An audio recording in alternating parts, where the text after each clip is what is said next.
nos despiden a toda la sección sindical prácticamente, menos que tú no puedes acceder a una vivienda de protección oficial si no llevas 18 años empadronado en el pueblo. Y puedes ser alcalde sin estar empadronado en el pueblo. Y defiendo a Cuba como si fuera cubano. Hablemos de Cuba. Hay que decirla muy gorda para que te contesten, normalmente. Pero el hecho es que aquí hay mucho dinero y mucho patrimonio y la gente lo que no quiere es pagar impuestos y pasarse el patrimonio de unos a otros como si fuera esto, que yo podría llamarles a todos, podría decirle a todos los diputados del Partido Popular que son unos fachas. Así les dije. Yo podía empezar diciendo que son unos fachas y lo empecé así. Digo, pero no lo son, no lo son. Hola, bon dia. Jo soc Naitor Gomila i això és Safona, un nou programa d'entrevistes culturals. Avui tenim amb nosaltres un convidat molt especial que jo no sé com ho he fet perquè vengui. Tenim aquí en José María García, diputat a les Illes Balears i licenciat en Dret. Hola, bon dia, ¿cómo estás? Buen día. Bien, ¿y tú? Quiero que me cuentes un poco cómo fue tu vida y cómo has llegado al Parlamento de las Baleares. Mi vida empieza en el País Vasco, en Guipúzcoa, hace casi 55 años. Hace casi 55 años, cuando nazco en Donosti de una familia de migrantes castellanos, castellano-leoneses, y nos vamos a vivir a un pueblo, yo voy a vivir con mis padres a un pueblito al lado de un pueblo, al lado de Donosti, a 8 kilómetros de Donosti, pues un pueblo que se llama La Sarteoria, y en el que, aparte de la población autóctona vasca, bueno, pues hay una multiculturalidad de gentes de todas las regiones de España, ¿no? Desde Cáceres, Andalucía, pasando por Castilla, por León, Galicia. Bueno, la gente iba donde se podía ganar la vida porque en sus pueblos no había con qué ganársela. Entonces, en vez de comer piedra, se fueron a trabajar al País Vasco y a hacer el País Vasco más grande, como diría ese señor. Y esa es mi vida como empieza. A partir de ahí, bueno, pues hago la vida normal que hace cualquier chaval nacido allí. Son tiempos duros. Para mí no, quiero decir, yo tengo una vida más o menos normal. Pero bueno, todo el entorno político pues es muy duro, ¿no? Porque, bueno, pues existe el terrorismo de la banda ETA. Y ETA pues condiciona toda la vida política y aparte está muy presente en todos los sitios, en la calle. Nosotros, como éramos familia de fuera, éramos gente de fuera, no teníamos esa influencia, nunca, mi familia nunca fue una familia que estaba politizada, entonces bueno, ellos se dedicaban a vivir, a trabajar y a intentar, bueno, pues estar en un sitio y llevarse bien con la gente.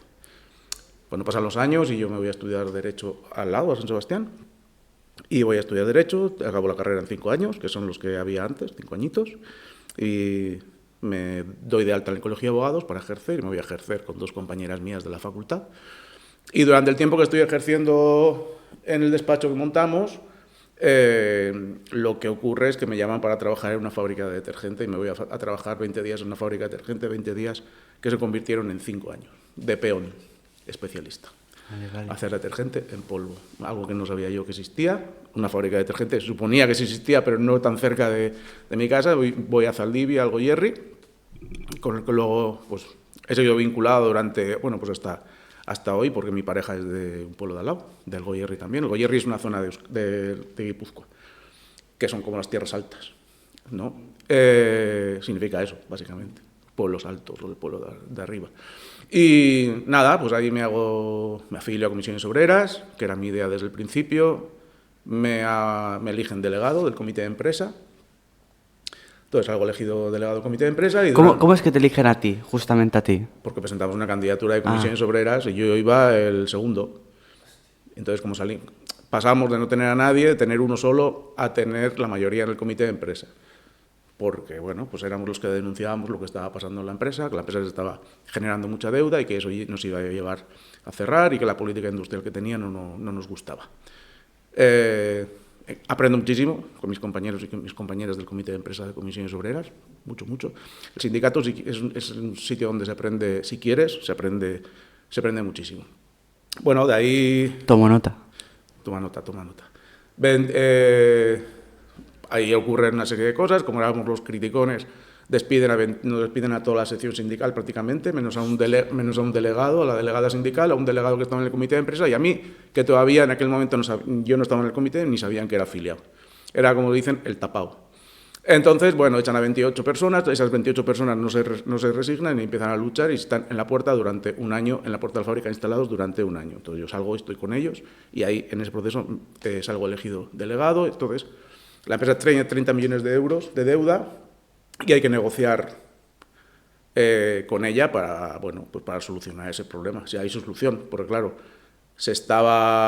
había capital social de los trabajadores, había capital del gobierno vasco y aún así aquello no reflotaba. Capital, perdona, ¿qué quieres decir con capital de los trabajadores? Pues en una de las propuestas que se hicieron en una anterior crisis fue que los trabajadores compraran acciones de la empresa o participaciones en una social limitada, si no recuerdo mal, o sociedad anónima, perdón, y ellos ponen un dinero para mantener la empresa a flote. Aún así, la gerencia es pésima, despide a estos 28 compañeros, hay una bronca importante, hay sindicatos que apoyan a la empresa, entonces, bueno, pues ahí hay bastante tensión, convocamos una huelga, la huelga, bueno, pues estuvimos en el piquete, como tienen que ser las huelgas, y hubo un montón de esquiroles que fueron a trabajar, que eran justo del sindicato que nos había llevado a esta situación. La cosa es que después de varios años, en el 2002, la empresa se cierra, porque no puede hacer frente a las deudas, y se cierra. Y de ahí paso ya, como yo había estado en el sindicato, y por mis estudios, bueno, pues era una persona que encajaba en un puesto de asesor de asesor en una sede sindical, me contratan para estar en una sede, la sede de Tolosa, que es un pueblo entre Donosti y Zaldivia. Ahí. Me voy ahí, estoy 2 años, haciendo elecciones sindicales, asesorando a la gente, bueno, conociendo un poco más el mundo del trabajo desde otros puntos de vista, otro tipo de empresas en las que yo había estado, asesorando a la gente y estando con la gente durante 2 años ahí, hasta que, bueno, dimite el responsable territorial de Guipúzcoa y me dicen a mí a ver si quiero ser responsable territorial. Bueno, realmente no me dicen a ver si quiero ser. Me llaman un día y me dicen al día siguiente, vente para la sede, que eres el nuevo responsable. Entonces no hay una... Todo de golpe, ¿eh? Te eligen, o sea, acabas de llegar, te eligen... Sí. Siempre. Había huecos, entonces, parece ser. Ahora no sería tan fácil. ¿No? No. Y bueno, que también me considero una persona trabajadora y, bueno, y realmente una persona responsable. Y yo creo que por eso los demás también lo ven, digo yo. Entonces, bueno, como suelo decir yo, nunca me han echado un trabajo por no trabajar, de ninguno. Me pueden haber echado por broncas, broncas, que tampoco ha pasado. Es decir, por reivindicar mis derechos, que yo creo que es lo que tiene que hacer cualquier trabajador o trabajadora. eso ahora se dice mucho que los trabajadores no quieren trabajar. Y la mayoría de veces no es verdad. Eso. Es bola. Es bola. Lo que pasa es que hay que trabajar en unas determinadas condiciones que te ponga tu jefe y a ver cómo lo haces, cuando son insoportables, claro. Y de esa experiencia, ¿qué es lo que te marcó y cómo llegaste a ser político de partido? Yo era militante de Izquierda Unida allí, de lo que se llamaba Esquerra Batua, que es lo mismo que Izquierda Unida, pero en euskera. Y me presenté a las elecciones del Ayuntamiento de Andoain porque necesitaban una persona que se presentara, que encabezara la lista en el año 2003, en plena escalada de violencia contra los políticos por parte de ETA. O sea, acababan de matar a un compañero del sindicato, que era periodista, de periodista del Mundo, en Andoain, donde yo me he presentado a las elecciones.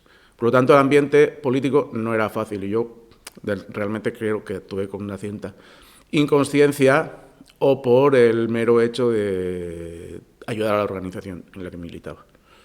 Entonces me presento a las elecciones y salgo elegido candidato, y salgo elegido concejal también.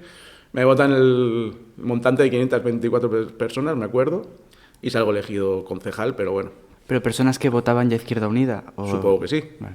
O sea, tú no hiciste una campaña... Yo hice campaña como los demás, pero bueno, imagínate qué campaña puedes hacer cuando por la mañana te levantas a las 6 de la mañana, a las 6 de la mañana tienes que estar en la fábrica, volver a las 2, descansar un rato y vete a hacer campaña. Pues es imposible. Sobre todo siendo del pueblo al lado. O sea, no era de ese pueblo. Bueno, la cosa es que salgo... Hostia, no jodas, o sea, te presentaste como concejal a un pueblo que no era el tuyo. Bueno, eso se puede hacer. Se puede hacer. Realmente ahora lo estábamos comentando el otro día, creo que en la asamblea, o no sé dónde, en la asamblea que hicimos, Hay un pueblo en Baleares que resulta que tú no puedes acceder a una vivienda de protección oficial si no llevas 18 años empadronado en el pueblo. Y puedes ser alcalde sin estar empadronado en el pueblo. Es decir, tú puedes poner la medida que la gente no puede comprar una vivienda, no puede acceder a una vivienda de protección oficial si no lleva 18 años empadronado, pero puede ser el alcalde sin ni siquiera estar empadronado ni vivir allí. Esas son las trampas de las ayudas, ¿no? Que te piden 1000 datos, 1000 papeles y luego al final... Hombre, a mí que me digas que yo tengo que pasar 18 años en un pueblo para poder acceder a una vivienda de protección oficial, a mí, bueno, no sé. Me parece que si quieres que las viviendas vayan a determinadas personas, se puede hacer de otra manera, más disimulada. Porque, vamos, no sé. A ver, yo entiendo que la gente del pueblo quiere vivir en su pueblo, pero si yo voy a vivir al pueblo ese y estoy 5 años allí viviendo, o 2 años, se supone que quiero vivir en ese pueblo también. Y por lo tanto, puedo tener la posibilidad de acceder a una vivienda de protección oficial. Pues resulta que no se puede. Vale, hay que pasar 18 años, que 18 años es una mayoría de edad. Y la vida de una persona es mucho tiempo, aunque bueno, son unos años más así, pero bueno, esos años te vas formando, vas siendo tú la persona que quieres ser al futuro, posiblemente. Entonces, bueno, vale, nos estamos leyendo del tema. La cosa es que yo fui concejal de Andoain por Izquierda Unida, pero no estuve mucho tiempo. Realmente estuve poco tiempo porque estaba muy quemado, estaba trabajando en la fábrica, estaba en el ayuntamiento y no podía compaginar las dos cosas. Entonces me ofrecieron el puesto en el sindicato y lo elegí. Y me fui, y ahí estuve 20 años, porque en el 2005 me nombraron responsable territorial, y en el 2022 vinimos a Menorca a vivir. Y durante todo ese tiempo he estado en el puesto de la responsabilidad, en los órganos de dirección del sindicato. El sindicato, ¿eh? Y bueno, realmente ha sido mi vida, lo que me ha marcado y lo que me gusta hacer, el sindicalismo. Más que la política. Más que la política, Más que la política. ¿Cómo ha sido estar en el Parlamento de las Islas Baleares, una comunidad que no es la tuya? En una lengua que no es la tuya. Bueno, en principio fue una sorpresa, porque yo firmo la candidatura, pues, como te digo, porque la organización me pide que firme la candidatura, y yo, como soy un bien mandado, pues firmo la candidatura y me presento a las elecciones. Con Cristina Gómez, que ya iba primera, había un acuerdo político en las elecciones, en el cual, en este acuerdo, se fijaba que 2 años estuviera ella y 2 años estuviera el candidato de Izquierda Unida, de Esquerra de Menorca. Estuvo 2 años y yo entré en septiembre del año pasado. ¿Y cómo es ser diputado de una comunidad autónoma que no es la mía? Bueno, hay muchos diputados que no son baleares, ¿eh? O sea, no son de Baleares. Hay mucho catalán y o sea, hay mucha gente que es de fuera, de Baleares, y mucha yo multiculturalidad, que no tiene ¿no? que ver que sean de fuera. Lo que pasa es que, por ejemplo, el otro día nosotros presentamos alegaciones al...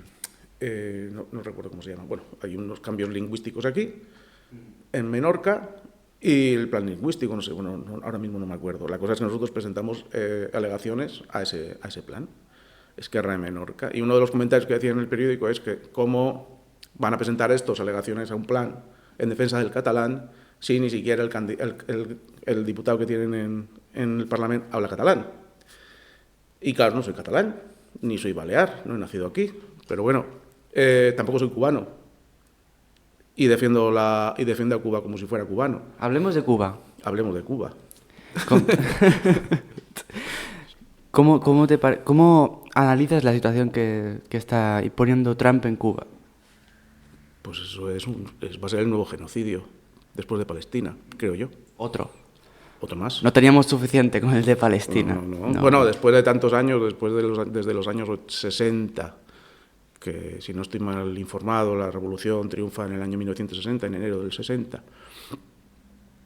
Una revolución que se hace por el pueblo y con el pueblo, y que lo que pretende es darle los medios de producción al pueblo, es decir, que el pueblo sea soberano, no solamente cubano, soberano, porque antes Batista era un títere de los Estados Unidos. Y lo que quiere Trump es que eso vuelva a ser así, que sea un títere de los Estados Unidos. Lo está consiguiendo con muchos estados de Sudamérica, o más o menos, que le están pudiendo defender como puedan, pero claro, después de tantos años de bloqueo, en el que tú no puedes venderle a Cuba lo que quieras, porque si no tampoco se lo puedes vender a Estados Unidos. Lo que hay que hacer es intermediar entre países para poder vender a Cuba los productos. Vaya libre mercado. Sí, bueno, pues hay una ley que le permite a Trump hacer eso, como que le permite a Trump ir a Venezuela a secuestrar a su presidente, como le permite a Trump llevar un portaaviones a Irán, o como le permite ayudar a esto. Es su ley, él ejerce la ley. Nosotros creo que tenemos que estar, desde nuestro punto de vista, desde esta organización, muy cercanos a Cuba, a la revolución y al país. Porque, bueno, tiene una forma de organizarse que creo que ha dado un ejemplo al mundo delante a 90 millas del gran poder imperial de Estados Unidos. Cuba ha estado ayudando a todo el mundo, a los países que no están al lado de Estados Unidos durante mucho tiempo, ¿no?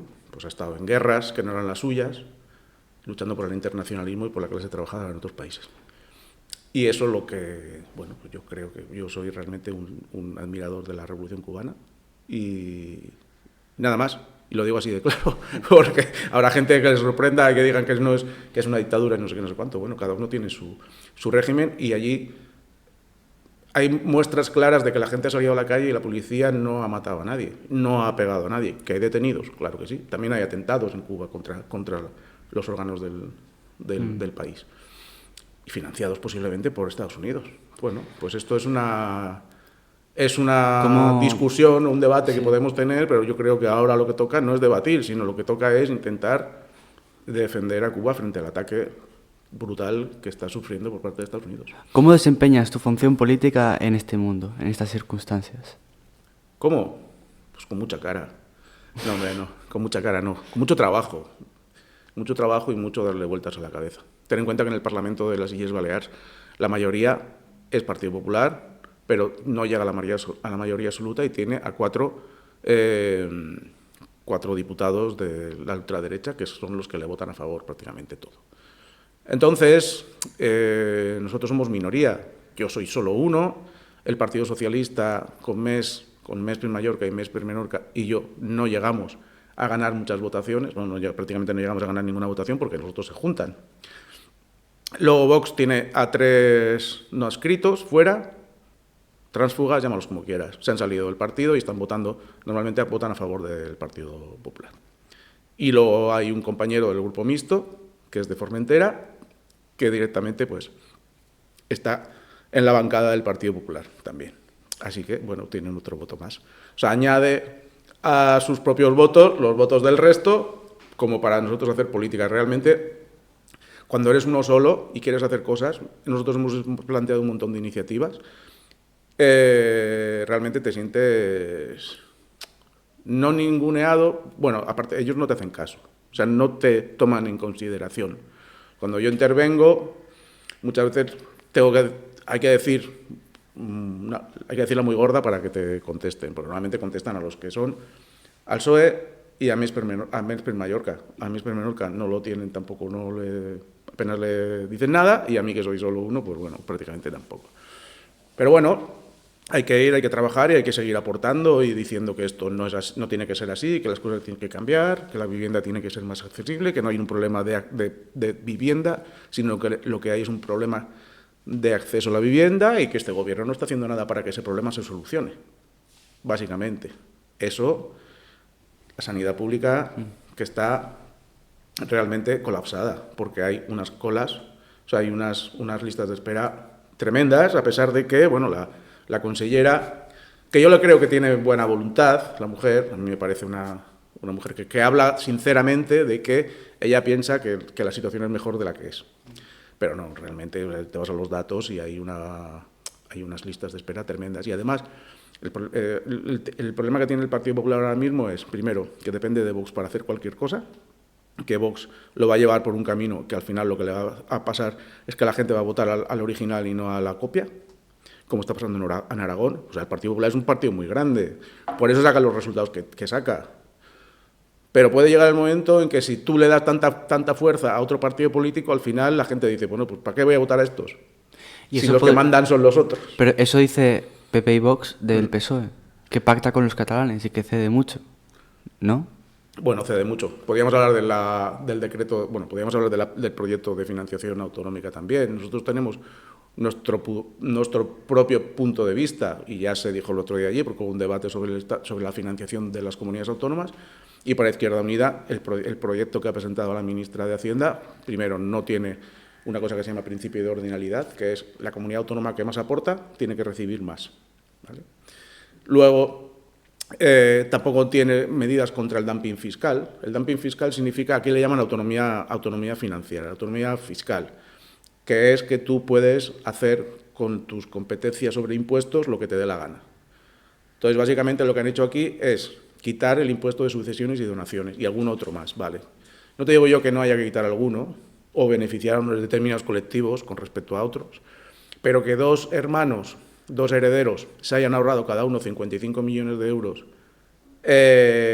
por eso, yo no, a ver, aquí se puede plantear que la cosa sea que que tú que tienes, tu padre que tiene un piso, a lo mejor, cuando muere, te lo deja a ti y no te cobren el impuesto, vale. Pero el hecho es que aquí hay mucho dinero y mucho patrimonio, y la gente lo que no quiere es pagar impuestos y pasarse el patrimonio de unos a otros como si fuera esto jauja. ¿Y quién has dado el patrimonio ese? Porque yo no sé, yo no conozco a nadie que se haya hecho rico trabajando. Tampoco quiero decir que no hayan trabajado, pero me parece que o sea, que pase una propiedad de unas manos a otras tiene que tener una repercusión económica para la sociedad. Porque cuando tú compras una casa tienes que pagar también impuestos. Quiero decir, bueno, pues esta es la situación en la que nos encontramos, ¿no? Un Partido Popular que está bloqueado por Vox. Vox, que lo que ha venido es a destruir lo que había, básicamente. Es decir, no tiene ninguna propuesta válida para mejorar la situación de las personas, sobre todo las personas más vulnerables, porque defiende las constructoras para seguir especulando, defiende que los niños y las niñas no tienen que usar el catalán en los colegios, que pueden usar el castellano, cuando realmente lo que hay que proteger es el más débil, en este caso el catalán, aunque es el idioma de aquí, está más debilitado que el castellano, porque el uso del castellano es mayoritario en la calle. Yo con casi todos mis amigos me hablo castellano, ¿eh? ¿Y las redes sociales? ¿Cuál es el idioma que usas? Claro.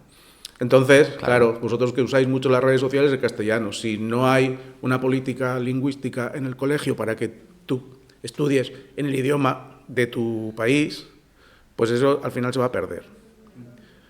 Sí, se va a perder, porque bueno, no viene de una situación buena, o sea, viene de una dictadura en la que no había opción de hablar el idioma de la comunidad autónoma o del país. Tú tenías que hablar español. Y no podías hablar otro idioma, y si hablabas otro idioma, tenías represalias. Entonces, saliendo de esa situación, entiendo que hay que buscar la manera de potenciar el idioma que ha estado subyugado durante toda la dictadura, el idioma de la gente de aquí. Entonces, bueno, pues mira, yo no soy catalano parlante, pero defiendo el catalán como si fuera mi idioma. De eso te quería preguntar, ahora hay muchas comunidades en que el árabe se ha convertido en un idioma muy fuerte. ¿Tú crees que tendría que ser oficial en España? Pues ahora mismo no, pero puede llegar el momento en que sí que lo pueda ser, como el castellano en Estados Unidos, por ejemplo. ¿Es oficial? Creo que es oficial en determinados sitios de Estados Unidos, no estoy seguro, pero se habla tanto. Lo que pasa es que aquí el porcentaje de personas árabes no es tantísimo como para decir que un idioma es general. O sea, es el idioma de una comunidad. Es como si yo me junto con los 40 vascos que viven aquí y hablo euskera. Pues el euskera no va a ser el idioma de la comunidad, aunque seamos 1000 tampoco, o 2000. Pues que la comunidad autónoma tiene su idioma, entonces el derecho que tenemos... El castellano tenemos derecho y obligación de conocerlo. El catalán solamente de derecho, no obligación. Entonces... Y derecho no, porque ya yo creo que todos, hablas catalán aunque castellano parlante y te miran de otra manera. O sea, todos tenían que hablar en catalán, todos teníamos que tener la posibilidad de conocer el idioma, de aprenderlo gratuitamente y bonificar el conocimiento del catalán. Creo yo. José Mari, dime. ¿todos los políticos son iguales? No, todos los políticos no son iguales, por suerte. Y no todos son malos, quiero decir, no todos en los partidos malos son malos.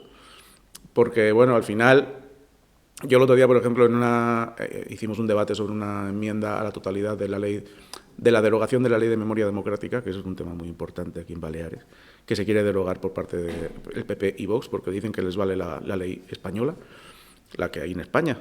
Y no pensamos nosotros, los grupos de la izquierda, pensamos que tiene que haber una ley específica de memoria democrática aquí, porque la guerra civil, no la guerra civil, sino la dictadura y aquello que llamaban guerra civil, de lucha entre hermanos y tal, eso que no fue. Bueno, en aquel momento yo creo que tuvo una forma de ser diferente a la que ha tenido en otros sitios. Entonces, creemos que tiene que haber una necesaria verdad, justicia y reparación. Para que se proteja lo de aquí también, no solo lo de España en general, Claro, sino... claro. Entonces, el Partido Popular pretende que con la ley de fosas ya vale, y no. Y les hemos dicho, el otro día yo empecé mi discurso diciéndoles que yo podría llamarles a todos, podría decirle a todos los diputados del Partido Popular que son unos fachas. Así les dije. Yo podía empezar diciendo que son unos fachas, y lo empecé así. Digo, pero no lo son, porque dentro del Partido Popular hay gente muy maja, y yo pienso que no son fachas. O sea, quiero decir, pueden ser conservadores, ¿vale? Y pensar diferente a lo que pienso yo, que yo soy una persona que me gusta el progreso. O sea, que la cosa progrese, que la sociedad progrese. Y para progresar muchas veces hay que decrecer. Y yo creo que todas las personas del Partido Popular no son fascistas, ni mucho menos. Y entonces, de alguna manera cumplen con su deber de orden a lo que le dice la organización. Si ahora tienes que dar bola a los de Vox, que nos interesa, pues ellos le dan bola a los de Vox, que les interesa. Ya para ir terminando, Sí. Dime cuál es el valor que tiene que tener un político. ¿El valor? El valor. Muchos valores tienen que tener. El más importante. Pues yo creo que lo que tiene que tener es ser una persona decente. Y dentro de ser una persona decente entran muchas cosas. O sea, no mentir, pero eso lo tiene que tener cualquier persona en la medida de lo posible. Capacidad de trabajo, porque es muy exigente este trabajo, demasiado, para mi gusto. Tiene que ser una persona normal, dentro de la normalidad, llámalo normalidad, o sea, no sé. Y tiene que defender los intereses de la mayoría de la ciudadanía, que en este caso es la clase trabajadora. Y hay gente que no sabe ni pronunciar clase trabajadora. Jo. Otra cosa es que no sean fachas. Una cosa es que no sean fachas y otra es que no sepan ni pronunciar clase trabajadora. Eso es diferente. Bueno, nosotros ja hem d'anar acabant. Moltes gràcies per acompanyar-nos, José Mari. De nada, gràcies a ti. Ja tornarem a xerrar. I si vosaltres voleu venir, pues, poseu-vos a capsa de comentaris i encara que no sigueu famosos, pues, podeu venir a xerrar. Venga. Muchas gracias. Un saludo. Venga. Gracias a ti. Chao.